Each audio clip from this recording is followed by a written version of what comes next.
From Pacifica, this is Democracy Now!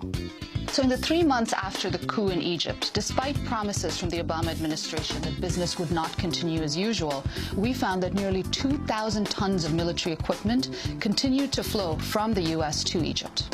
Egypt and the U.S. after the coup. While the United States recently announced plans to scale back aid to Egypt's military, a new investigation shows the recent aid cuts might be more symbolic than anything else. What the Egyptian military really needs is spare parts, and the U.S. is providing plenty.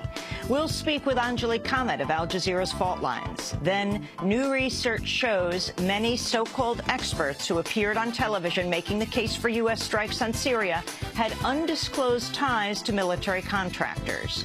Okay, let's analyze all this now with our panel of experts. Former Vice Chair of the Joint Chiefs of Staff, General James Cartwright. General Jack Keane joins us, Fox News military analyst, served as 4-star general and Army Vice Chief of Staff.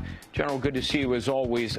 I want to bring in two former generals to talk about this. Anthony Zinni is the former commander-in-chief of CENTCOM, and Michael Hayden is the former CIA director. He's now a principal with the Chertoff Group, a risk management firm. Then McDonald's alone costs Americans $1.2 billion annually by paying its workers insufficient wages. Last year, the top 10 largest fast food companies alone made more than $7.4 billion in profits.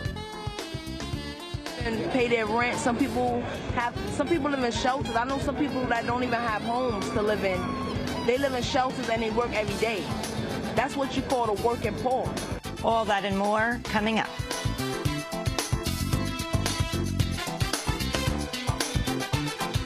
Welcome to Democracy Now!, democracynow.org, The War and Peace Report. I'm Amy Goodman. President Obama set to announce his nomination of former Pentagon General Counsel Jeh Johnson to become the next Secretary of Homeland Security, replacing Janet Napolitano.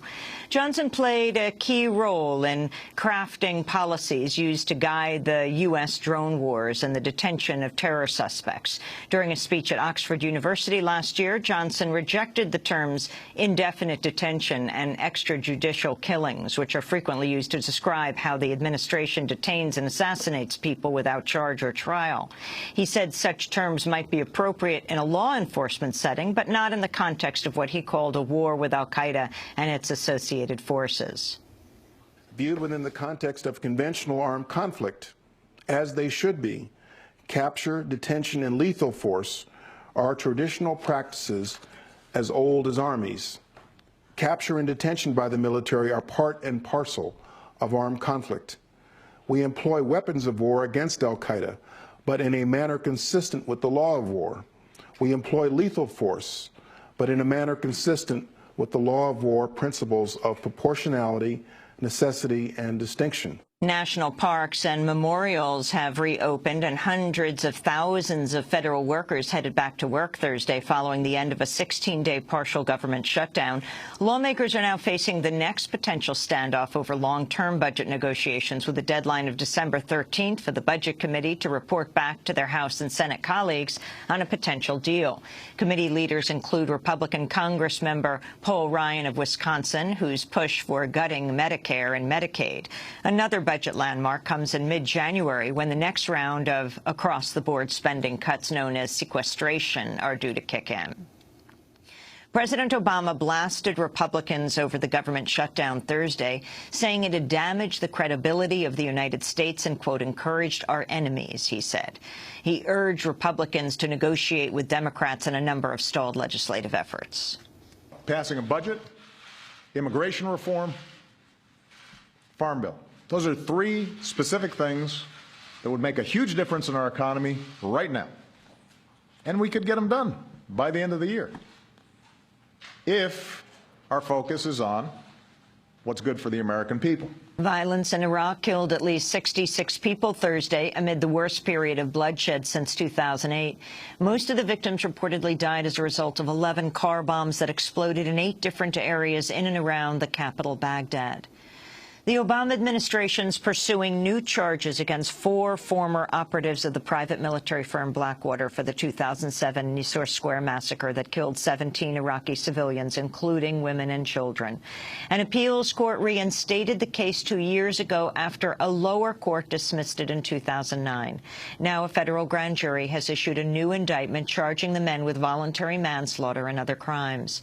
In a statement, the chief government prosecutor said, quote, "These defendants abused their power through a relentless attack on unarmed civilians that recklessly exceeded any possible justification." A hearing is set for next week. A panel of U.S. Marine colonels has recommended a forcible discharge for an officer who oversaw a group of snipers shown on video urinating on the corpses of Afghans.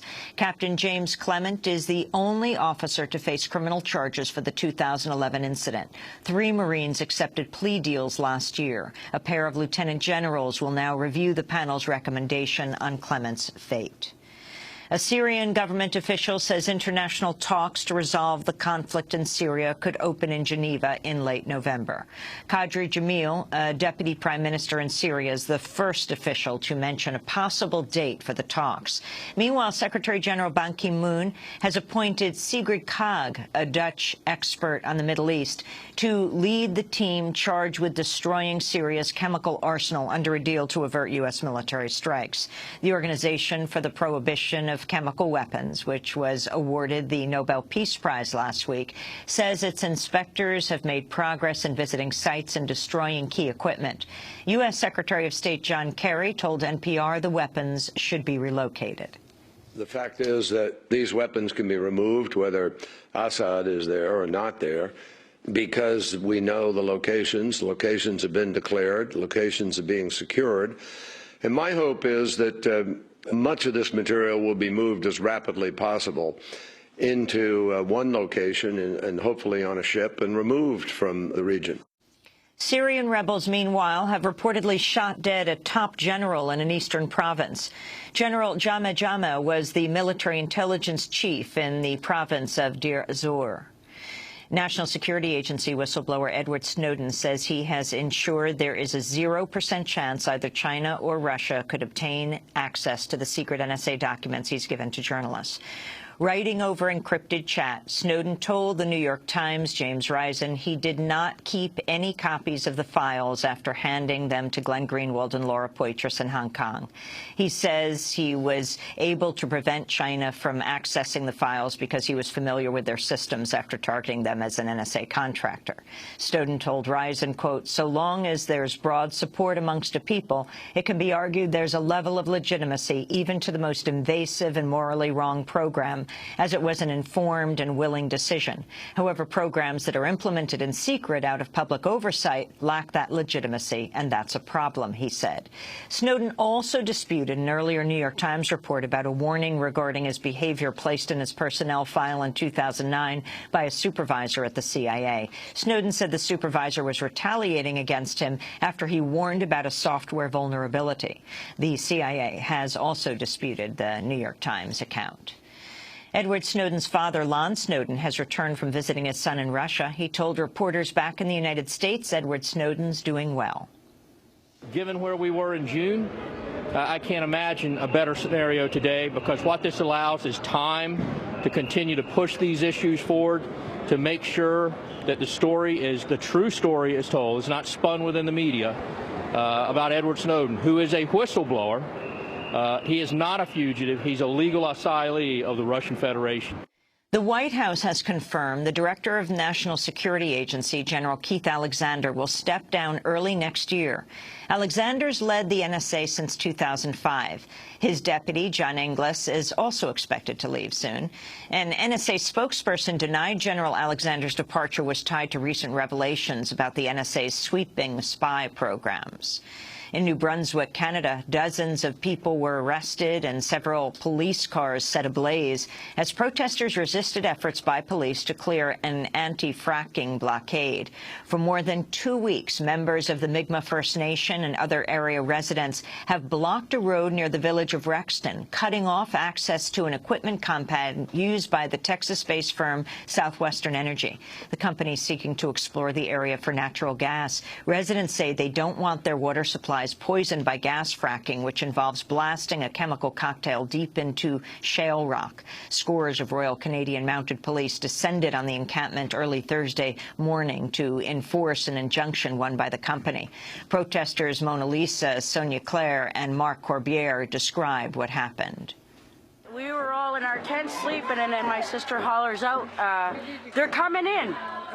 And all I could do was rush to get my clothes on.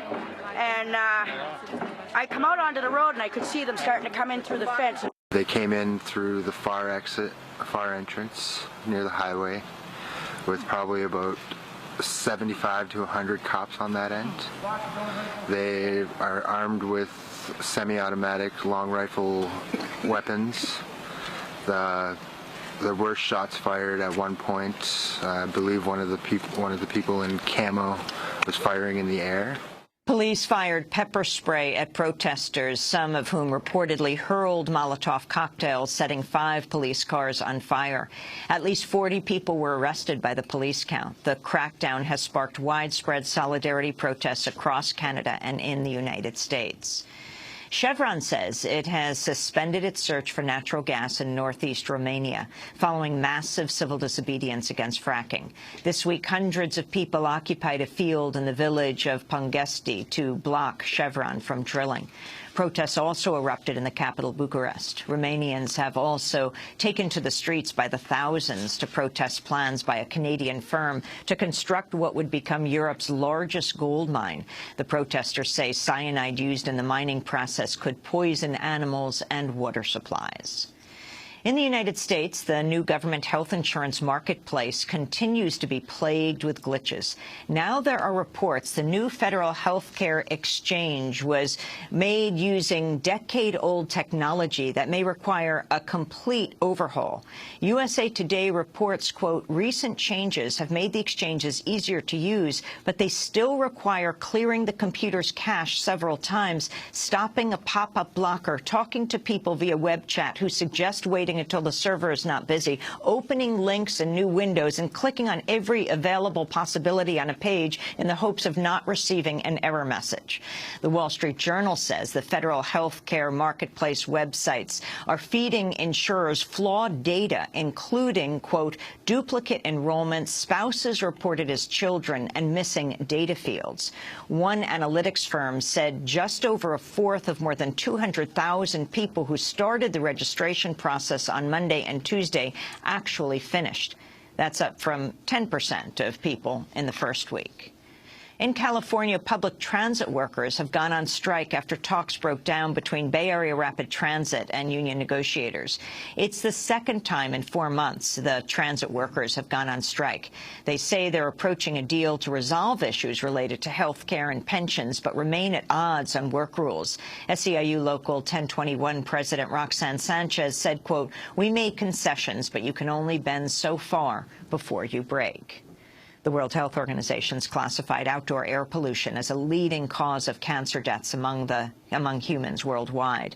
The move places the air we breathe in the same top category as cigarette smoke, plutonium, and ultraviolet radiation. Air pollution from sources including cars, factories, and power plants caused more than 220,000 deaths from lung cancer worldwide in 2010, more than half of them in East Asia. A new report by the Walk Free Foundation has found there are nearly 30 million people living in slavery around the world. Today, people are enslaved as forced laborers and sex workers, as child soldiers and child brides in forced marriages. Mauritania and Haiti have the highest proportion of slaves compared to population size, while India and China have the highest overall numbers. 10 countries in Asia and Africa account for 76% of the enslaved population, but there were enslaved people found in every every single one of the 162 countries investigated. An estimated 60,000 enslaved people are living in the United States today. And those are some of the headlines. This is Democracy Now!, democracynow.org, The War and Peace Report. I'm Amy Goodman. And I'm Juan Gonzalez. Welcome to